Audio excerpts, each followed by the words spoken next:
Javier de LATE, de la Asociación Tionquesil, pero estos horarios de ustedes, de que no sabemos a qué hora nos tocaba, no puede.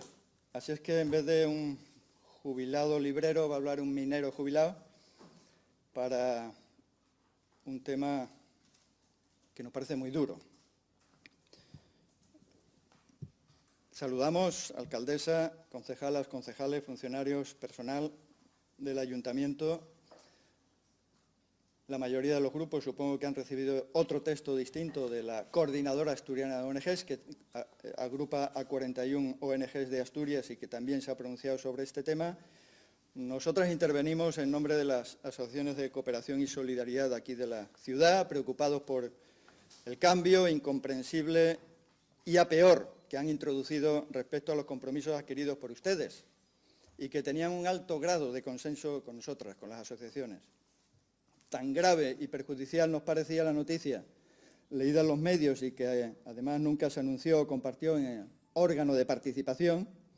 Dicha noticia se refería a la brutal retirada de fondos que tenían por destino comunidades o las más desfavorecidas a través de la llamada cooperación internacional, que solicitamos entrevista, señora alcaldesa, con usted, y convocamos un Consejo de Cooperación extraordinario que se celebró ayer, día 11, pero la audiencia con la alcaldesa sigue pendiente de respuesta. En el Consejo Extraordinario de ayer, como saben, se rechazó de forma explícita la medida y únicamente se llegó a asumir por parte de los gobernantes que, en efecto, debieran haber consultado e informado al Consejo. El fenómeno migratorio es complejo, está lleno de aristas. Su simplificación, lejos de contribuir a aportar soluciones, lo que hace es entorpecerlo. No obstante, y a fin de poner luz sobre el asunto de los recortes en la cooperación que nos ocupa y transmitir a la ciudadanía un mensaje nítido, que aunque muy resumido contiene verdades irrefutables, podemos plantearnos dos preguntas respecto de la inmigración si pretendemos entender qué está ocurriendo. Cómo adoptar un enfoque justo y eficaz a todos los niveles para afrontar el reto migratorio. ¿A quién favorece la actual situación? ¿Quién se beneficia de ella? Debemos admitir que las personas no quieren voluntariamente, salvo contadísimas ocasiones, abandonar a su familia, su tierra, su país, su cultura. Las causas que empujan a dejar atrás todo esto son variadas: el miedo, las persecuciones, la miseria, las guerras, las inseguridades de todo tipo y quienes la provocan. Hay un efecto llamada y hay otro de huida. La llamada es la libertad, el trabajo, el bienestar; la huida es el miedo. Ustedes debieran hacerse esta pregunta: ¿qué ocurriría si el efecto huida desapareciera? La ausencia y disminución de la cooperación internacional contribuye a perpetuar el efecto huida y a que la situación no cambie y se sostenga indefinidamente. ¿Y a quién favorece la actual situación? La base del discurso xenófobo y racista de los populismos europeos tan de actualidad ahora en la inmigración. Si quitas ese elemento de sus propuestas políticas, se quedan sin nada. Por tanto, que la situación no cambie y que las migraciones continúen y se acentúen beneficia a esas opciones políticas y escoran a muchos de los partidos a adoptar una posición respecto al asunto inmovilista, que nada cambie para beneficiarse del discurso xenófobo, racista, implícito o explícito, en el que pescar el voto del miedo irracional. En este mundo global o exportamos riqueza o importamos pobreza, parece ser un axioma o una verdad de fondo. Quienes niegan la necesidad de la cooperación internacional de las instituciones o las recortan, apuestan a no cambiar nada; quienes la reducen apuestan a que por la inmigración siga como está o hacen cálculos en beneficio electoral que el actual statu quo les puede reportar. En este pleno seguramente que hay fuerzas políticas que se encuentran mejor con la situación actual y hacen cálculos electorales de ello.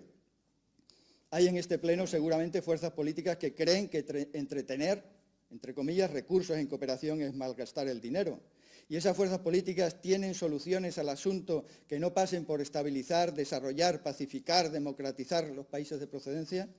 Deben explicar por qué, de una forma tan poco democrática y aún menos elegante, han decidido ustedes dejar de hacer todo esto que se detalla a continuación, que es lo que se podría haber hecho con los 350.000 euros que de momento noticia de que quitan de un plumazo de la convocatoria pública de cooperación. Se podrían haber hecho 10 colegios en África facilitando la educación al menos a 3.500 niñas y niños, 350 campañas de vacunación en América Latina o en África, 1.000 talleres sobre derechos humanos y otros tantos sobre igualdad de género, 8 dispensarios de salud equipados, 6 quirófanos en hospitales equipados, 10 salas de maternidad, un hospital.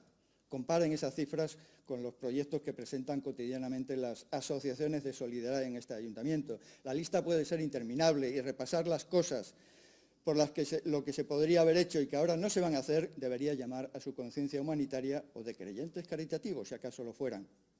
En un plano más cercano nos encontramos con un ayuntamiento de Gijón que evidentemente gestiona mal sus recursos durante los últimos años. Esto lleva a un plan económico-financiero que en la práctica es la intervención de las cuentas municipales y a la necesidad de hacer recortes, dicen, que se aplican con criterios injustos, cuando no xenófobos, y ya se ha encendido la mecha xenófoba sentenciando en las cuentas que primero los de aquí, sin importar vulnerabilidades.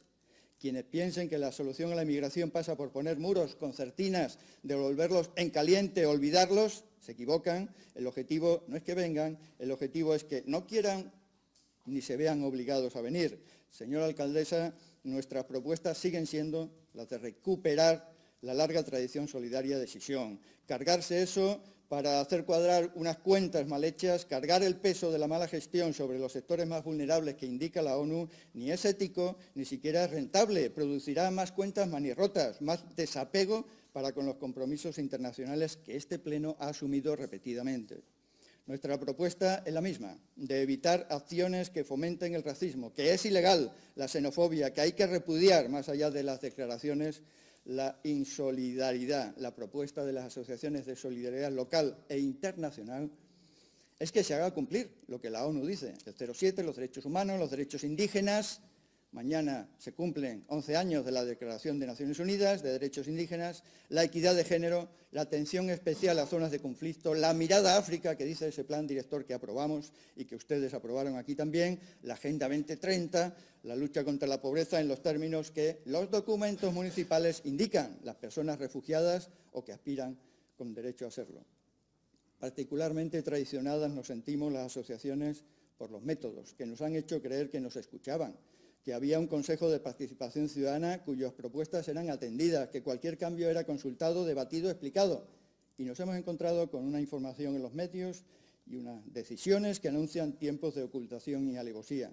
Por eso la reclamación sigue siendo, volvamos a construir, volvamos a fortalecer las políticas solidarias de las que la vieja Europa, a la que formamos parte, se ha sentido con derecho a presumir. Volvamos a las políticas de la vida y no de la muerte.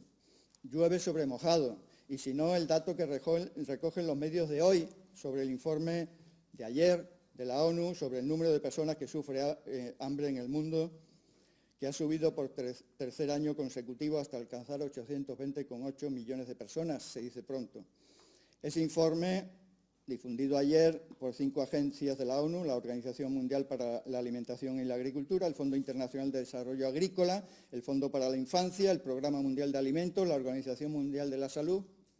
La cifra aleja las perspectivas de lograr el 2030 la erradicación del hambre. Y ese es uno de los objetivos de desarrollo sostenible ratificados en este honorable Pleno.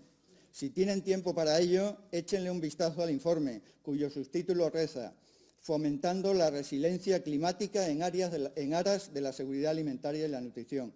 Y en sus recomendaciones, la ONU convoca a la comunidad internacional a romper el ciclo intergeneracional de malnutrición, priorizando los grupos más vulnerables, lactantes, menos de 5 años, infantes de edad escolar, muchachas, adolescentes y mujeres. Llama a un cambio sostenible hacia la agricultura atenta a la nutrición y convoca a implementar políticas que promuevan la adaptación y mitigación del cambio climático famoso y la reducción del riesgo de los desastres naturales.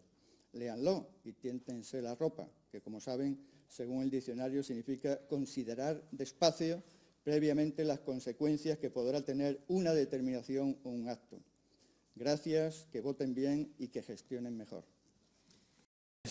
Con respecto, porque la intervención más dura políticamente es la del señor González, claro. Sí, dura políticamente. Entonces, nosotros sí que compartimos una afirmación. No es que ustedes no se centren en las personas, sino que se centran en un determinado tipo de personas. Nosotros nos centramos en las personas más desfavorecidas. Ustedes tienden a favorecer a las personas que más tienen. Yo creo que eso aclara alguna cuestión. Pero más allá de eso, yo no sé si es consciente usted de que en su intervención a las personas que están entre el público les ha sentado como una patada en el estómago. Es decir, porque esas son las personas que están trabajando en cooperación y son las que desinteresadamente, sistemáticamente, están haciendo el trabajo. Y usted dice, no, lo hacen mal el equipo de gobierno, pero lo hacen mal, sí, pero lo hacen mal también ellos. Y luego hay otra afirmación un poco peligrosa, que es aquella que dice que el Consejo de Cooperación, en el punto 2, el punto 2 bien, porque el Consejo de Cooperación, si está ahí, que estudie, ¿no? No, el Consejo de Cooperación no es que esté ahí, es que el Consejo de Cooperación es una herramienta fundamental de este ayuntamiento para la cooperación. Bueno, más allá de todo eso, me preocupa más la interpretación que hace el equipo de gobierno de todo esto. Decía la concejala, señora López, que es una preocupación compartida por todo el gobierno. Pues si es compartida por todo el gobierno, den marcha atrás y destinen los 350.000 euros a cooperación. Es muy sencillo, tienen la posibilidad aquí. Segundo, no me han respondido a qué van a dedicar los 350.000 euros. Me gustaría, porque sistemáticamente los periodistas y las periodistas están preguntando a qué van a destinar esos 350.000 euros y no responden a esta pregunta. Yo no sé si usted ha peleado por su área o no, pero su área sufre recortes. Y sobre todo, sí que mantengo lo que digo, lo que decimos en nuestra propuesta.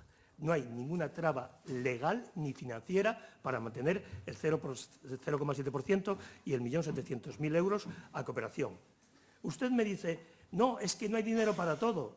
Bueno, pero eso es un problema suyo. La decisión, eso es una decisión política. Ustedes tienen que decidir si recortan de cooperación, si recortan de bienestar social o recortan de otros lugares. Es decir, esa es la decisión política, eso es lo que les diferencia a ustedes de nosotros y esa es su responsabilidad. Y que no haya presupuestos es un problema suyo, no nuestro. Es decir, ustedes son los que gobiernan, nosotros no. Ustedes tienen que hacer un presupuesto que guste y que pueda ser compartido por los demás. La decisión no es una decisión unilateral. Hay un momento en el que dice usted que no es una decisión unilateral, sino es un reajuste. Claro que es una decisión absolutamente unilateral, del Gobierno, sin contar con ningún grupo municipal y sin contar, sobre todo, con el Consejo de Cooperación. Y para finalizar, efectivamente, los bienes y los dineros son finitos, pero, es decir, se pueden destinar. Y nosotros decimos que hay mucho dinero de donde recortar y no necesariamente de aquí. Dígame usted, ¿para qué necesitábamos la Quinta La Vega? ¿Era una necesidad imperiosa, era una necesidad fundamental de esta ciudad comprar la Quinta La Vega al puerto? No, por supuesto que no. ¿Es una necesidad fundamental la Casa Piqué? No. No, señor, no era una necesidad fundamental.